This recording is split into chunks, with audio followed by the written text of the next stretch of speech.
भारत ने 5000 किलोमीटर दूरी तक लक्ष्य भेदने में सक्षम अग्नि 5 न्यूक्लियर कैपेबल मिसाइल का सफल रात्रि परीक्षण किया है।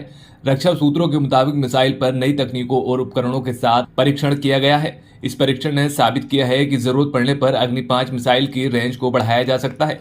दरअसल डिफेंस रिसर्च एवं डेवलपमेंट ऑर्गेनाइजेशन ने अग्नि 5 को विकसित किया है। इसका परीक्षण अब्दुल कलाम द्वीप पर किया गया। बता दें कि परीक्षण से पहले अधिकारियों ने एक नोटिफिकेशन जारी कर बंगाल की खाड़ी में नो फ्लाई जोन घोषित कर दिया था। वहीं अग्नि 5 मिसाइल की खासियत की बात की जाए तो अग्नि 5 की मारक क्षमता 5500 किलोमीटर है। भारत लंबे समय से अग्नि 5 के परीक्षण की योजना बना रहा था, क्योंकि ये भारत में विकसित मध्यम और लंबी दूरी की परमाणु सक्षम बैलिस्टिक मिसाइलों की सीरीज में 5वीं मिसाइल है। इस मिसाइल का पहली बार परीक्षण 2012 में किया गया था। इसके बाद साल 2013, साल 2015, साल 2016 और साल 2018 और साल 2021 में परीक्षण हुआ। इस मिसाइल को पनडुब्बी के जरिए भी लॉन्च किया जा सकता है। रक्षा सूत्रों के मुताबिक अग्नि 5 मिसाइल का परीक्षण भारत के लिए बहुत महत्वपूर्ण है, क्योंकि ये मिसाइल अपने साथ न्यूक्लियर वॉर हेड ले जाने की क्षमता रखती है।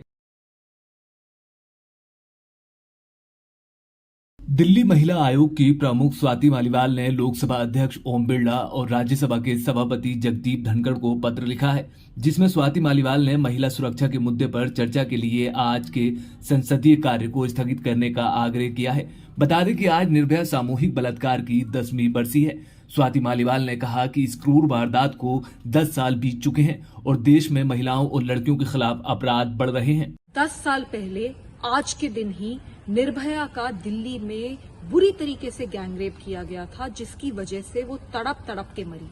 आज 10 साल हो गए, लेकिन कुछ नहीं बदला। स्थिति वैसी की वैसी बनी हुई है। बच्चियों और महिलाओं के प्रति अपराध इस देश में बहुत ज्यादा बढ़ गया है। 8 महीने की बच्ची के साथ रेप करा गया, 90 साल की महिला के साथ रेप करा गया, 3 साल की बच्ची का गैंग रेप करके उसकी आंखें तक निकाल ली गई। ये स्थिति हो रही है दिल्ली में। स्वाति मालीवाल ने साथ ही कहा कि महिलाओं और लड़कियों के खिलाफ अपराध की समस्या एक महामारी के अनुपात में पहुंच गई है और सरकारें इसका मुकाबला करने के लिए ठोस कदम उठाने में नाकाम रही हैं। उन्होंने कहा कि सरकारें इतने गंभीर मुद्दे पर सो रही हैं। आज मैंने पत्र लिखा है लोकसभा के स्पीकर और राज्यसभा के चेयरपर्सन को। मैं चाहती हूं कि इस मुद्दे के ऊपर संसद में बात हो। सारे काम एक तरफ कीजिए। आज 16 दिसंबर है। आज हमारे देश की संसद को ये बात करनी चाहिए कि महिलाएं और बच्चों को कैसे सुरक्षित किया जाएगा। सरकारों से सवाल पूछना चाहिए कि 10 साल में क्या किया, कैसे बदलेगी स्थिति।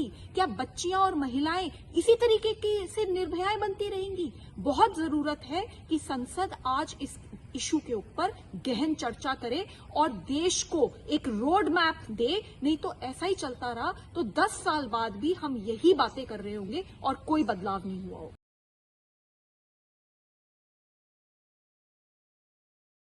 दिल्ली के चर्चित श्रद्धा मर्डर केस को लेकर एक और खुलासा हुआ है। दरअसल गुरुवार को सूत्रों ने बताया कि महरौली के जंगलों से मिली हड्डियों के डीएनए का श्रद्धा के पिता के डीएनए से मिलान हो गया है। विशेष पुलिस आयुक्त सागर प्रीत हुड्डा ने कहा कि दिल्ली पुलिस को 14 दिसंबर को सेंट्रल फॉरेंसिक साइंस लेबोरेटरी और रोहिणी की फॉरेंसिक साइंस लेबोरेटरी से रिपोर्ट मिली थी। CFSL लोधी रोड से डीएनए की रिपोर्ट मिल गई है। जो डीएनए की रिपोर्ट मिली है वो पुलिस स्टेशन में हेल्पफुल है। इसके साथ साथ हमें पॉलीग्राफी टेस्ट की रिपोर्ट भी मिल गई है। दरअसल आफताब का टेस्ट तिहाड़ जेल के अंदर FSL अधिकारियों द्वारा किया गया था। गौरतलब है कि आफताब, जिसे 12 नवंबर को गिरफ्तार किया गया था, बुधवार को फॉरेंसिक साइंसेज लैब द्वारा पुलिस को उसकी पॉलीग्राफी टेस्ट रिपोर्ट सौंपी गई थी। बता दें कि मामले की जांच कर रही दिल्ली पुलिस की टीमों ने हड्डियों के 13 टुकड़े बरामद किए थे। आफताब ने ही जांचकर्ताओं को बताया था कि उसने श्रद्धा के शरीर के कई टुकड़े किए और उन्हें जंगल में फेंक दिया। डीएनए जांच के लिए हड्डी के नमूने सेंट्रल फॉरेंसिक साइंस लेबोरेटरी भेजे गए थे। एक अधिकारी ने कहा, ये एक अच्छी सफलता है। हम अब अदालत में एक ठोस मामला पेश करने में सक्षम होंगे। सूत्रों ने कहा कि अखिल भारतीय आयुर्विज्ञान संस्थान में हड्डियों की ऑटोप्सी की जाएगी। वहीं दिल्ली पुलिस ने भी कहा है कि डीएनए टेस्ट में पुष्टि हुई है, जंगल से मिली हड्डियां श्रद्धा की हैं। वहीं दिल्ली के उपराज्यपाल ने ट्रायल कोर्ट में श्रद्धा मर्डर केस के लिए स्पेशल पब्लिक प्रोसिक्यूटर की अनुमति दे दी है।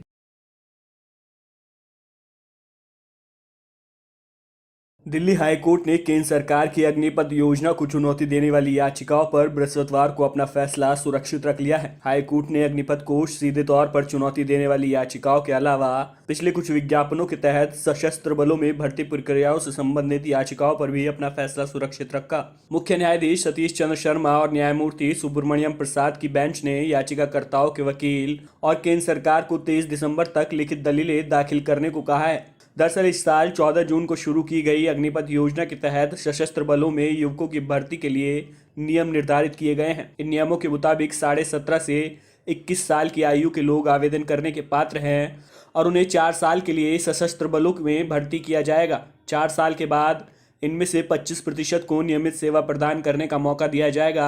गौरतलब है कि अग्निपथ योजना के ऐलान के बाद कई राज्यों में इसके खिलाफ प्रदर्शन शुरू हो गए थे। बाद में सरकार ने साल 2022 के लिए भर्ती की अधिकतम आयु सीमा बढ़ाकर 23 साल कर दी थी।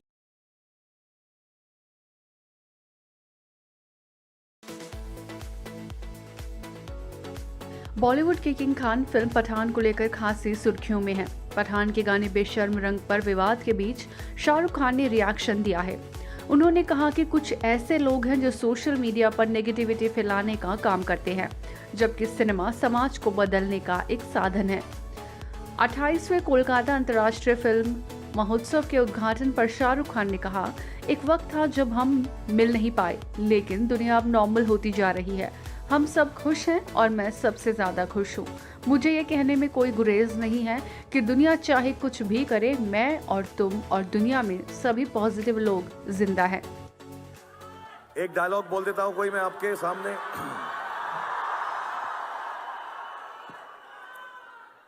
अपनी कुर्सी की पेटी बांध लीजिए, मौसम बिगड़ने वाला है और कुछ दिनों से हम लोग यहां पर नहीं आए हैं, आप लोगों से मुखातिब नहीं हो पाए हैं, आप लोगों से मिल नहीं पाए हैं, लेकिन अब दुनिया जो है नॉर्मल हो गई है। हम सब खुश हैं, मैं सबसे ज्यादा खुश हूं और ये बात बताने में मुझे बिल्कुल भी आपत्ति नहीं है कि दुनिया कुछ भी कर ले, मैं और आप लोग और जितने भी पॉजिटिव लोग हैं सब के सब जिंदा हैं।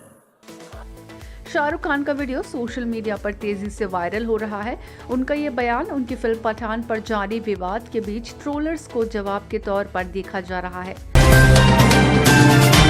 Subscribe now and press the bell icon. Never miss an update.